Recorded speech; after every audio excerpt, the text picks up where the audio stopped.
লাঠিপেটার অভিযোগ কেন্দ্রীয় বাহিনীর বিরুদ্ধে। এটা হচ্ছে কতুলপুরে, বাঁকুড়ার কতুলপুরে। তাই নিয়ে যথেষ্ট বিক্ষোভ। যমুনা গ্রাম কেন্দ্রীয় বাহিনীর বিরুদ্ধে অতি সক্রিয়তার অভিযোগ।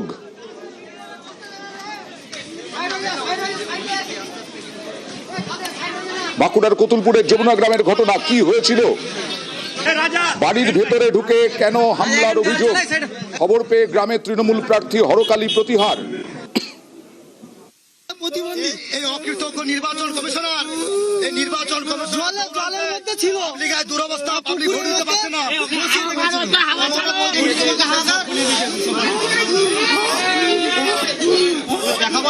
বাড়ির ভেতরে ঢুকে লাঠিপেটা, বাইক ভাঙচুর অভিযোগ। এখানে কয়েকজন ছেলেরা রাস্তা ধারে ছিল, ওরা এলো, পুলিশ যারা যে রানিং দিচ্ছে ওদেরকে ছুটি নিয়ে আসছে। আমি গরিবকে খাবার দিচ্ছিলাম, আমাকে ওখানে যেয়ে বলছে দিদি এখানে কাউকে এলাও করবেন না, আপনাকে নাহলে এরপরে তুলে নিয়ে যাব। আমি কি বলছি তাদেরকে কি আমি ডাকতে গেছি রাস্তা থেকে? আমি আমার সংসারে কাজ করছি, আমার একটা প্রেগনেন্ট মেয়ে আছে। এখানে এসে মোটরসাইকেলগুলো চুরমার করে দিল ভেঙে। আমার ছোট বৌদি বলছে যে এগুলো আমাদের মোটরসাইকেল, আমাদের 4টে ঘরের কি 4টে মোটরসাইকেল হতে পারে না? বলছে যে না আপনাদের মোটরসাইকেল নয়। আমাকে লাঠি সহ চার্জ করেছে, মানে ওই মহিলা পুলিশ দিয়ে আমাকে ওই স্যারেরা বলছে লাঠি চার্জ করুন, বলতে আমাকে লাঠি চার্জ করলো। তাহলে এগুলো কি ধরনের মানে ইয়ে, যে বাড়িতে এসে আমাদেরকে এভাবে অত্যাচার করবে? তাহলে আমরা ভোটটা যে দিচ্ছি আমরা তো সুরক্ষা থাকার জন্য, তাহলে আমরা সুস্থ থাকবো না অশান্তি ভোগ করবো? আমাদের এত সুন্দর পরিবেশটাকে কেন ওরা নোংরা করছে? শান্ত এলাকাকে অশান্ত করার সবচেয়ে ভূমিকা পালন করছে সিআরপিএফ। তার কারণ হচ্ছে এই এলাকাগুলো সবচেয়ে শান্ত এলাকা।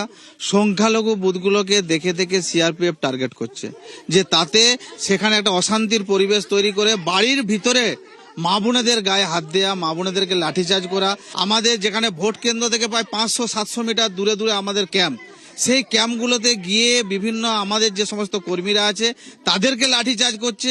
তাছাড়া আমাদের যে সমস্ত তারা খাবার খাচ্ছে, খাবারগুলোকে পর্যন্ত ছড়িয়ে দিচ্ছে। এরা বেছে বেছে সংখ্যালঘু বুথগুলোকে টার্গেট করে। ওরা তো জানে যে কতুলপুর বিধানসভায় বিজেপি 100% হারবে। ইলেকশন কমিশনে আমরা অভিযোগ জানিয়েছি এবং আরো জানাবো। প্রথম দফা নির্বাচন 23শে এপ্রিল। বাঁকুড়ার বিভিন্ন বিধানসভায় সকাল থেকে যে অভিযোগ উঠে আসছে কেন্দ্রীয় বাহিনীর অতি সক্রিয়তার, এবং এই মুহূর্তে আমরা রয়েছি কতুলপুর বিধানসভা কেন্দ্রে, এবং কতুলপুর বিধানসভা কেন্দ্রের অন্তর্গত যমুনা গ্রামে।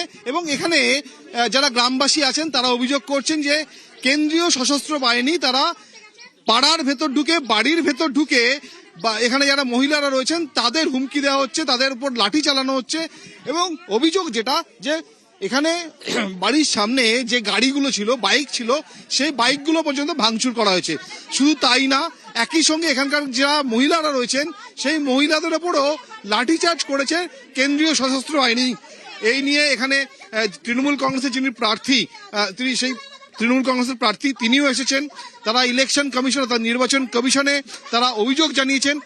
এই মুহূর্তে কতুলপুর বিধানসভার যমুনা গ্রাম অত্যন্ত উত্তপ্ত হয়ে আছে, এবং বারে বারে যেটা অভিযোগ উঠছে বাঁকুড়ার বিভিন্ন বিধানসভা কেন্দ্রে, সেটা হচ্ছে কেন্দ্রীয় বাহিনীর অতি সক্রিয়তার। ক্যামেরায় সঞ্জয় মণ্ডলের সঙ্গে পারাদীপ ঘোষ, নিউজ 18 বাংলা, বাঁকুড়া।